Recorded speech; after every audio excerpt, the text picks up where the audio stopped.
E hoje vamos tratar da exposição do Salmo 103.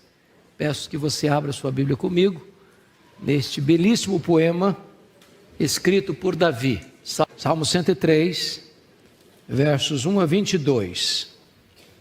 Bendize, ó minha alma, o Senhor, e tudo que é em mim bendiga o seu santo nome. Bendize, ó minha alma, o Senhor, e não te esqueças de nenhum só dos seus benefícios.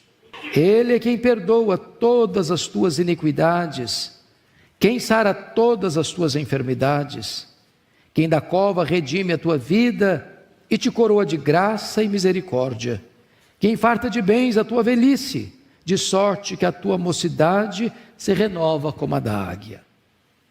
O Senhor faz justiça e julga a todos os oprimidos. Manifestou os seus caminhos a Moisés e os seus feitos aos filhos de Israel. O Senhor é misericordioso e compassivo, longânimo e assaz benigno. Não repreende perpetuamente, nem conserva para sempre a sua ira. Não nos trata segundo os nossos pecados, nem nos retribui consoante as nossas iniquidades. Pois quanto o céu se alteia acima da terra, assim é grande a sua misericórdia para com os que o temem. Quanto disto o oriente do ocidente, assim afasta de nós as nossas transgressões. Como um pai se compadece de seus filhos, assim o Senhor se compadece dos que o temem. Pois Ele conhece a nossa estrutura e sabe que somos pó. Quanto ao homem, os seus dias são como a relva, como a flor do campo, assim ele floresce, pois soprando nela o vento desaparece. E não conhecerá daí em diante o seu lugar. Mas a misericórdia do Senhor é de eternidade a eternidade, sobre os que o temem, e a sua justiça sobre os filhos dos filhos, para com os que guardam a sua aliança e para com os que se lembram dos seus preceitos e os cumprem. Nos céus estabeleceu o Senhor o seu trono, e o seu reino domina sobre tudo. Bendizei ao Senhor todos os seus anjos, valorosos em poder, que executais as suas ordens e lhe obedeceis a palavra. Bendizei ao Senhor todos os seus exércitos, vós ministros seus, que fazeis a sua vontade. Bendizei ao Senhor vós todas as suas obras, em todos os lugares do seu domínio. Bendize, ó minha alma, ao Senhor. Amém. Qual o tema que nós daremos a esse salmo? O louvor pessoal, nacional e universal ao Senhor. Esse salmo de Davi, com certeza, é uma das gemas mais belas e mais preciosas de todo o saltério. Um dos mais belos poemas já escritos na história. Primeiro ponto, ele está tratando do louvor pessoal. Davi está louvando a Deus. E aqui nós vamos entender quais são as marcas deste louvor pessoal. Primeiro, vejam vocês, é um louvor integral. Integral. Versículo 1. Bendize a minha alma ao Senhor, e tudo que há em mim, bendiga o seu santo nome. Ele está dando uma ordem para a sua alma. Nós chamamos isso na literatura de solilóquio. É uma conversa com você mesmo. É um discurso diante do espelho. Você não está falando com ninguém, você está falando com você mesmo. Ele está dando uma ordem para a alma dele, está no imperativo: bendizei, ou bendize, minha alma, ao Senhor. Essa música que brota da alma, é a alma da música. E ele está aqui convocando todo o seu ser para louvar a Deus. Tudo que há em mim, bendiga ao seu santo nome. A sua mente, o seu coração, a sua vontade, o seu corpo, a sua alma, tudo tem que estar convocada para adorar ao Senhor, para bendizer ao Senhor. É um louvor integral. Segundo lugar, esse louvor ele é motivado pela gratidão. Veja comigo, versículo 2. Bendize a minha alma ao Senhor, e não te esqueças de nenhum só dos seus benefícios. Não te esqueças de nenhum só de seus benefícios. Por que ele está dizendo isso? Para a sua própria alma. Porque não só Davi, você e eu temos também a tendência de nos esquecermos. Ou só acontece comigo isso? Então vamos parar um pouquinho. Hoje, que motivos você tem para agradecer a Deus? Você está vivo, você está respirando, seus braços se movimentam, suas pernas se movimentam, você está enxergando, você está ouvindo, seu coração está batendo, ar nos seus pulmões, seus rins estão funcionando, você não está numa hemodiálise, você tem uma casa para morar, se é próprio ou de aluguel não importa, você está debaixo de um teto, você tem pão sobre a sua mesa, você tem roupa quentinha para vestir, você tem uma família, você tem amigos, você tem trabalho. Se você está aposentado, você tem uma atividade ou outra, mas você não está parado. Você tem a igreja, você tem salvação em Cristo, o Espírito Santo habita em você. Essa lista poderia crescer, e Davi está louvando a Deus como fruto de quê? Da gratidão. Meus amados, me permita dar um exemplo de ingratidão que a Bíblia ressalta muito. Um dos homens mais piedosos da Bíblia chamava-se rei Ezequias, filho de um homem muito mau chamado Acás. E Ezequias governava o reino do sul de Judá, quando as 10 tribos do norte foram tomadas pelo poderoso Império Assírio. Em seguida, esse poderoso Império Assírio cercou Jerusalém também, e deu uma ordem para o rei Ezequias: renda-se, nenhum Deus vai livrar você da minha mão. Ninguém resistiu ao Império Assírio, ninguém. E Ezequias está diante de um problema insolúvel, ele não tinha exército, ele não tinha tempo, ele não tinha como se estruturar para uma batalha. Jerusalém, meus irmãos, está no topo de uma montanha, num deserto, a cidade estava entrincheirada. Só um anjo matou 185 mil soldados ao redor de Jerusalém. Era maior que a população de Jerusalém, a quantidade de soldados ao redor de Jerusalém. Não bastasse isso, Ezequias ficou doente, com 39 anos de idade, uma úlcera, que médico nenhum conseguia dar jeito. Se não bastasse isso, Deus mandou o profeta Isaías na casa dele, para dar um recado para ele: põe em ordem a tua casa, porque morrerás e não viverás.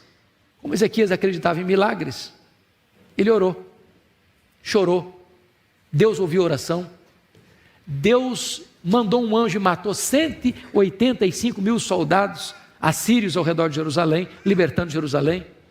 Deus curou a enfermidade dele, deu a ele mais 15 anos de vida. Mas diz a Bíblia, lá em 2 Crônicas, capítulo 32, versículo 25, que Ezequias não correspondeu a esse grande milagre. Ele não agradeceu, ele não reconheceu.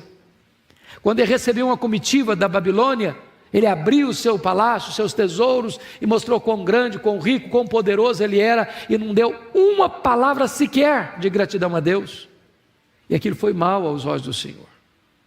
E a partir dali, Deus diz que a Babilônia vai tomar também o reino do sul e saquear Jerusalém, e levar os filhos dos nobres, escravos, para serem eunucos, castrados.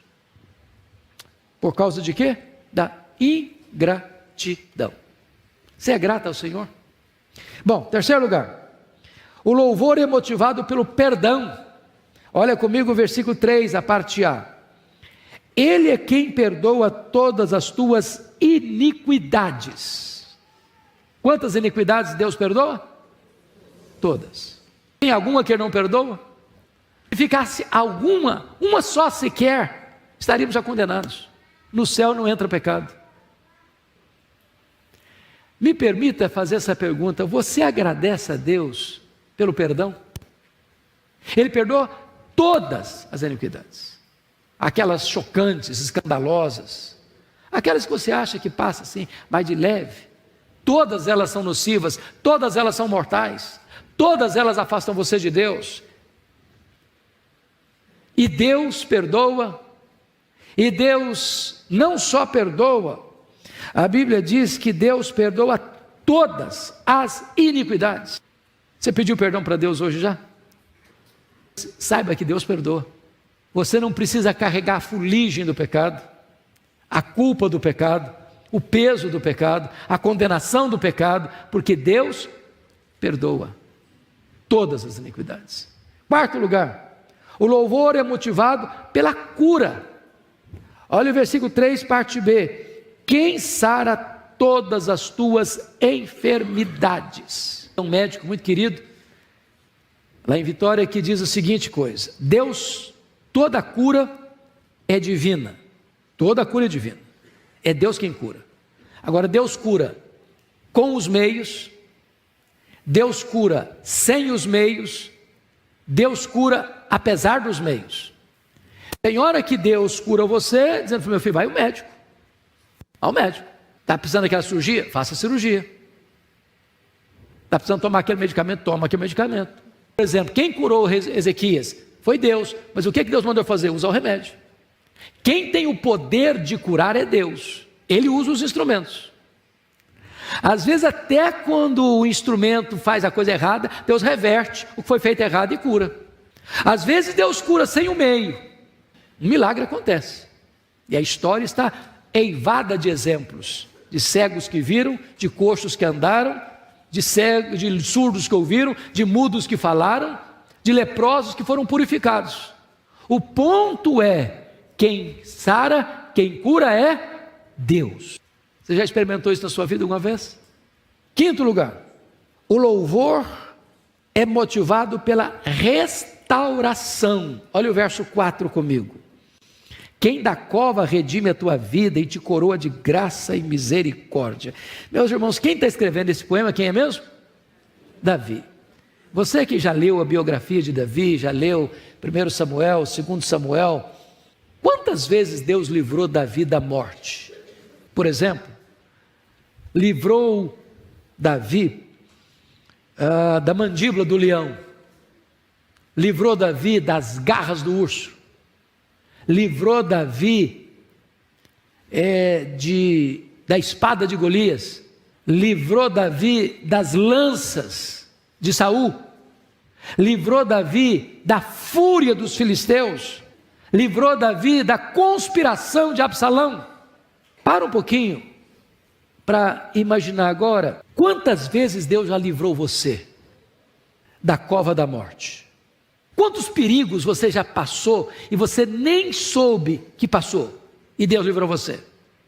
Quantos acidentes de carro Deus já livrou você? Quantas orquestrações invisíveis que você não percebeu e a mão da providência estava lá?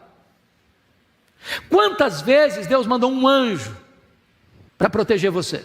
Davi está trazendo à sua memória essas verdades da sua história, da sua biografia, para o quê? Para bendizer a Deus. Às vezes nós somos lerdos, remissos em louvar a Deus, porque nem sempre nós trazemos à nossa memória tudo o que Deus fez por nós na nossa restauração. Mas, em último lugar, o louvor é motivado pela renovação. Olha comigo o verso 5. Quem farta de bens a tua velhice, de sorte que a tua mocidade se renova como a da águia. Hoje, gente, ficar velho é uma bênção, não é não? Porque a única maneira de você não ficar velho é morrer jovem. É a opção. Como diz aquela brincadeira que foi feita, está aí nas mídias sociais, foi perguntar para um velhinho que fez 100 anos, como é que faz para chegar a 100 anos? É só não morrer, minha filha. Não morreu, não chega a 100 anos. Né? Agora, uma coisa é ficar velho, rabugento, ficar velho, murmurando a vida, intolerante, amargo. Outra coisa é ficar velho tendo o que está escrito aqui, quem farta de bens a tua velhice. Velho e grato, velho e amável, velho e frutífero, velho e cheio do Espírito Santo, velho e tendo sonhos para frente ainda, sem ficar só olhando para a lente do retrovisor. Mas aqui tem outra coisa bonita, está escrito assim: de sorte que a tua mocidade se renova como a da águia. Está escrito aqui que Deus renova a mocidade da águia. Parece que tem gente jovem com a alma velha, está novo, está assim, acabado, abatido, né? Caminhando macambúzio pela vida, surumbático. Está na hora de dar uma melhorada, uma remoçada. Eu não sei quanto a vocês, eu só sei da minha idade quando eu me olho no espelho.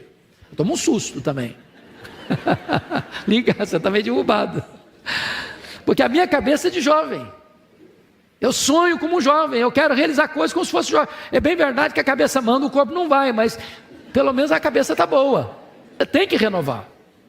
Senhor, renova aí minha força, meu ânimo, meu sonho, meu projeto de vida. Então, ele está louvando a Deus num louvor o quê? Pessoal.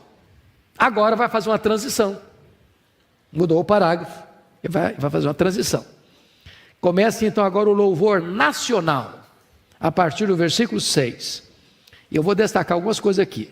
Primeiro, o Senhor deve ser louvado por suas obras. Versículo 6. O Senhor faz justiça e julga todos os oprimidos. Versículo 7. Manifestou os seus caminhos a Moisés e os seus feitos aos filhos de Israel. Se você perceber, está tratando aqui de quê? Do êxodo. Quem estava oprimido? O povo de Israel, debaixo do chicote, trabalhos forçados, debaixo da truculência do faraó. E Deus julga os oprimidos, Deus vê, Deus ouve, Deus desce, Deus age, Deus manifesta os seus caminhos a Moisés, e os seus filhos e os seus feitos aos filhos de Israel.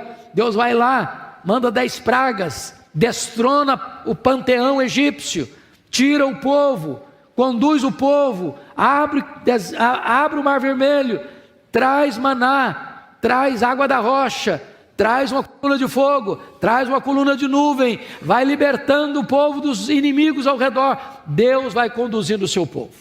Você já louvou a Deus pelos grandes livramentos de Deus? Pela maneira tão milagrosa como Deus tem conduzido a sua vida? Davi está trazendo à memória a história para que isso leve o povo a louvar a Deus por suas obras. Segundo, o Senhor deve ser louvado pelos seus atributos. Olha o verso 8 comigo. O Senhor é misericordioso e compassivo, longânimo e assaz benigno. Preste atenção, que ele está falando de 4 atributos aqui da benevolência divina. Todos os 4. Misericordioso, compassivo, longânimo, muito benigno. Está falando de quê? Dessa paciência de Deus com você e comigo. Você acha que Deus é paciente com você? Se Deus fosse tratar a gente a ferro e fogo, como é que nós estaríamos, hein? Se você errar mais uma vez, eu te risco do meu mapa. Ele perdoa e continua perdoando. Ele é compassivo e continua sendo compassivo. Cada manhã que você acorda, as misericórdias de Deus se renovam a seu favor.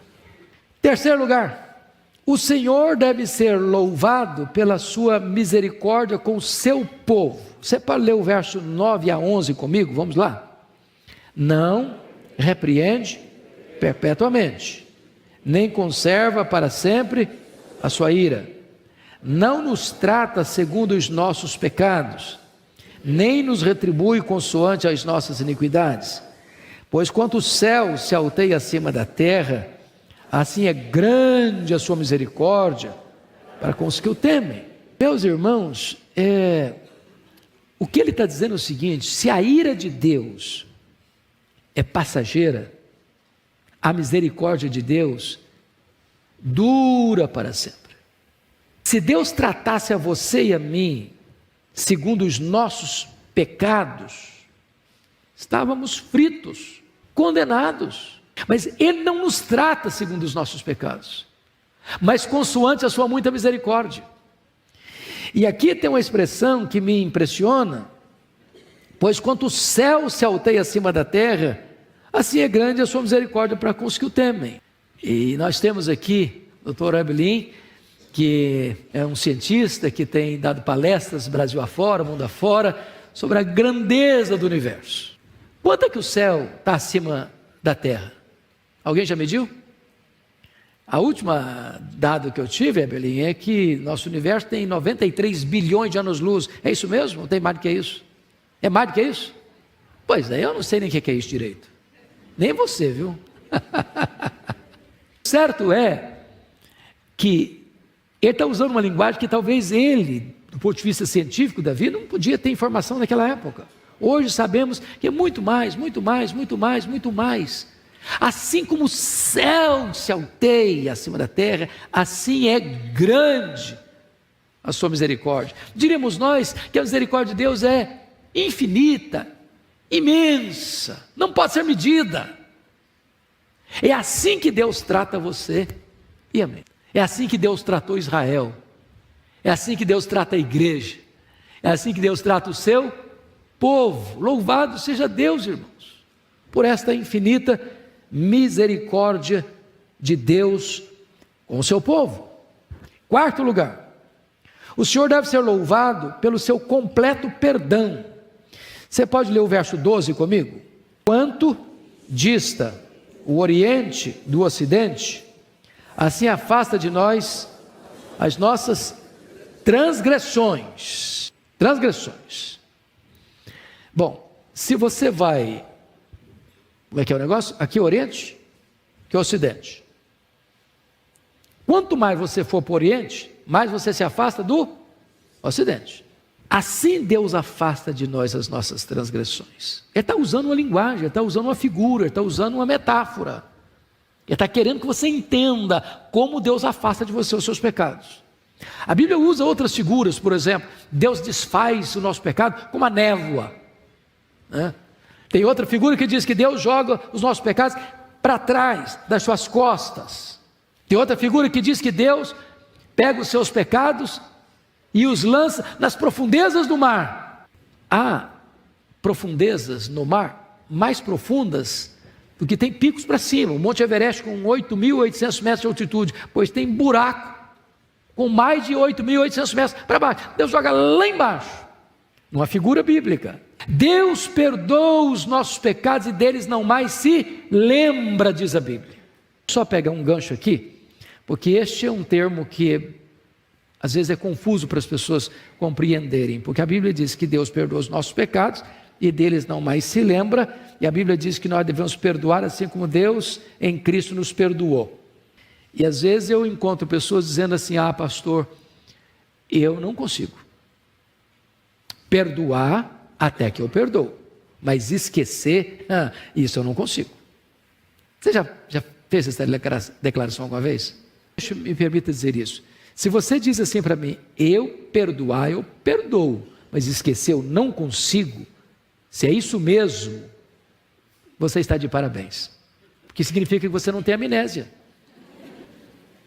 Quando a Bíblia diz que Deus perdoa e esquece, a Bíblia não está dizendo que Deus tem amnésia. Deus não perde a memória. Deus é onisciente. Significa o quê então? Que Deus nunca mais cobra de você um pecado que já perdoou você.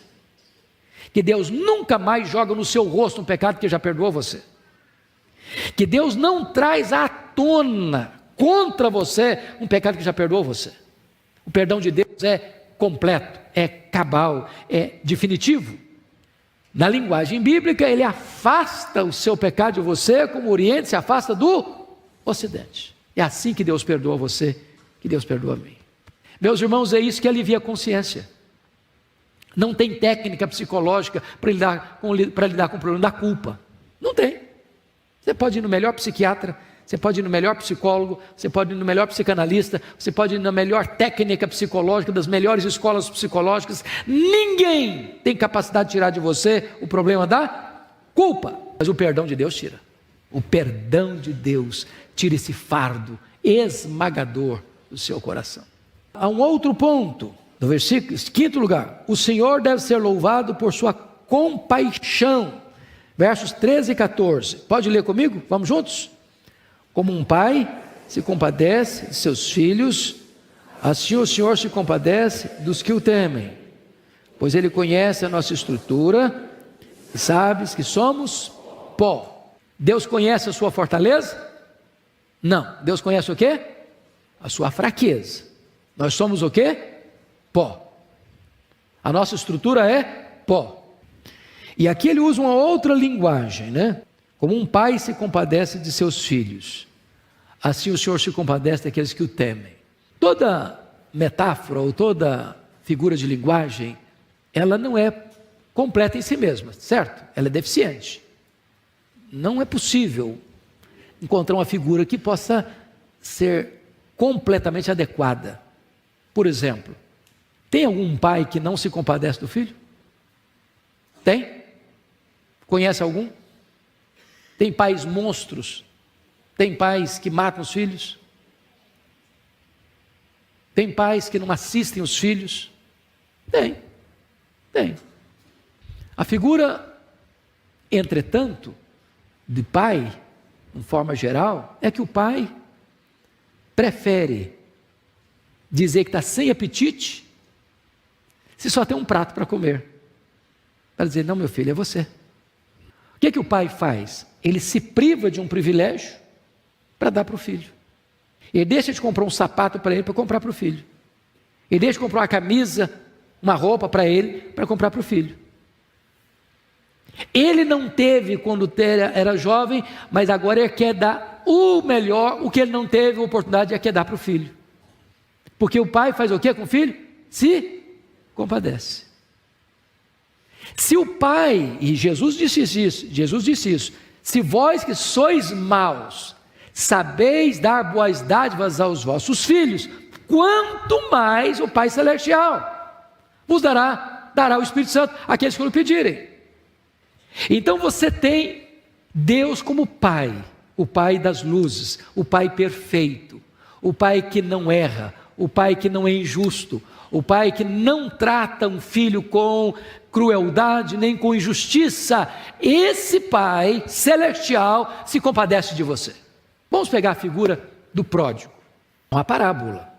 Se você ler a parábola do pródigo, a figura central não é o filho. Quem é a figura central daquela parábola? É o pai. É o pai. Na verdade, o pai tem dois filhos pródigos, né? Um que saiu de casa, outro que ficou em casa.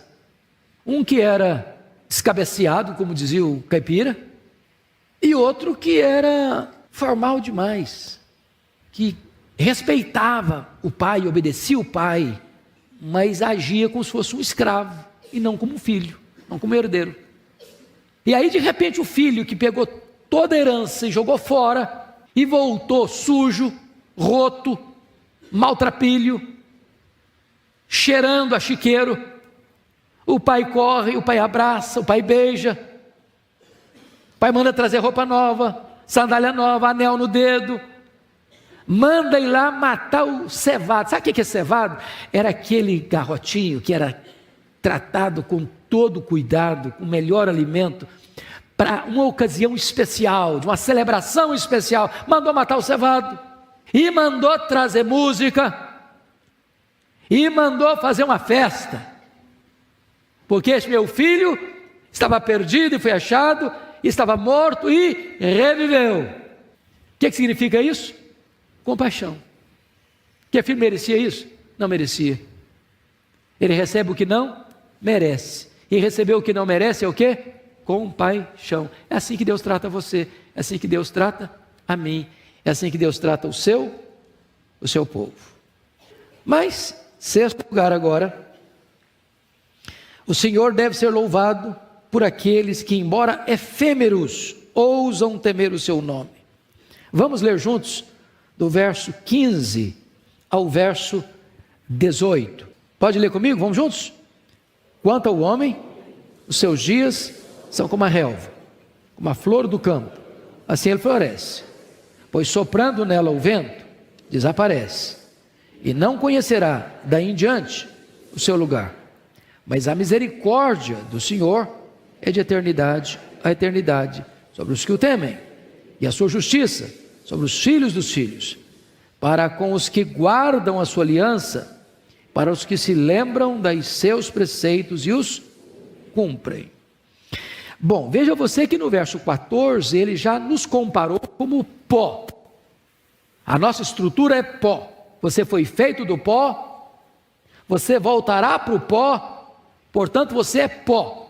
Esta foi uma figura usada. Agora a figura muda, a metáfora muda, para retratar a mesma lição. Qual é a lição? A vulnerabilidade humana. Com o que ele compara você e a mim agora?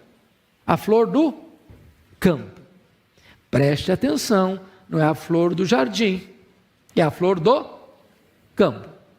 Mas a flor do campo, ela está lá exposta. Exposta a quê? Ao vento quente. Ele está falando, é Davi. Davi era da Judéia. Davi morava em Belém. Depois ele vai morar nas peregrinações de 10 anos, rodando para lá e para cá nos desertos. Depois vai morar 7 anos em Hebrom. Depois vai morar 33 anos em Jerusalém. Ou seja, todo lugar que ele viveu era um lugar hostil, clima quente, clima de deserto. O vento quente bate e a flor murcha. A flor do campo, ela enfrenta mais, além do rigor do tempo. O que ela enfrenta mais? Um animal que passa, um animal que pasta. Ela é comida, ela é esmagada, ela tem vida curta. Ela é arrancada ou desaparece com muita rapidez. A flor do campo não vai enfeitar os palácios. A flor do campo, às vezes, nem apreciada é. E aí, Davi faz a seguinte comparação. Quanto ao homem, os seus dias são como o quê? Como a relva, versículo 15. Como a flor do campo, assim ele floresce. Pois soprando nela o vento, desaparece e não conhecerá daí em diante o seu lugar. Você tem consciência da efemeridade da sua vida? A Bíblia usa outras figuras. A nossa vida é como um sopro, ou a nossa vida é como um vento, ou a nossa vida é como uma agulha de um tecelão, ou a nossa vida é como um corredor veloz. A nossa vida passa. Hoje, gente, parece que foi ontem que eu andava de calça curta. E de repente minha cabeça está branca. E parece que passou assim, ó. Tudo passa rapidamente e nós o quê? Voamos. Então, Davi está trazendo à memória esses fatos, meus queridos irmãos, para mostrar para nós que se a nossa vida é tão curta, o que nós precisamos fazer? É remir o tempo, é temer a Deus, é servir a Deus, é guardar os preceitos de Deus, é viver em sintonia com o Criador, dentro do projeto dele para a nossa história. Este é o louvor nacional. Ele não está falando dele agora, ele está conclamando toda a nação para fazer isso, o povo de Deus, para louvar a Deus. Primeiro, ele tratou do louvor pessoal, depois ele tratou do louvor nacional, dos versos 6 a 18. Agora, finalmente, ele vai tratar do louvor universal, dos versos 19 a 22. Nos céus, estabeleceu o Senhor o seu trono, e o seu reino domina sobre tudo. Então, a primeira coisa nesse louvor universal é que onde está o trono desse Deus? Nos céus. E o que significa isso? Que o trono dele está acima dos outros tronos, que o trono dele comanda os outros tronos, que as ordens emanam do trono de cima. Por que isso é importante, irmãos? Porque às vezes nós corremos o grande risco de achar que a nossa vida depende de quem? Os políticos de Brasília, das nações mais ricas da terra, que eles determinam, que eles estão no comando, que eles estão no controle. E somos sempre relembrados que o nosso Deus tem seu trono nos céus. E as implicações disso é que ele levanta reinos, ele abate reinos, ele levanta reis, ele destrona reis. Ele quer fatos novos, que deixam as nações perplexas. Então, o que Davi quer que você e eu tragamos à nossa memória é a dignidade do Deus a quem adoramos, a quem louvamos. Ele é o soberano, Ele está no céu, Ele governa, Ele reina. Na linguagem de Apocalipse capítulo 4, é Ele quem determina as coisas que devem acontecer. E o texto está claro aqui. Por favor, observe. E o seu reino domina sobre quem? Sobre tudo. Sobre tudo. A política, a economia, a ciência, a filosofia, as etnias da terra, sobre tudo. Não tem nada fora do controle desse que está no trono. Ele é soberano. Segundo lugar, desse louvor universal, é o louvor dos anjos. Olha comigo os versos 20 e 21. Você pode ler comigo os dois versos? Vamos juntos? Bendizei ao Senhor todos os seus anjos, valorosos em poder, e executais as suas ordens, e lhe obedeceis a palavra. Bendizei ao Senhor todos os seus exércitos, vós ministros seus, que fazeis a sua vontade. Davi está aqui então, nesse poema, conclamando não alguns anjos, mas conclamando quem? Todos os seus anjos, não são anjos, todos os seus anjos. A quem os anjos pertencem? A Deus. Mas ele define quem são os anjos. São valorosos em poder.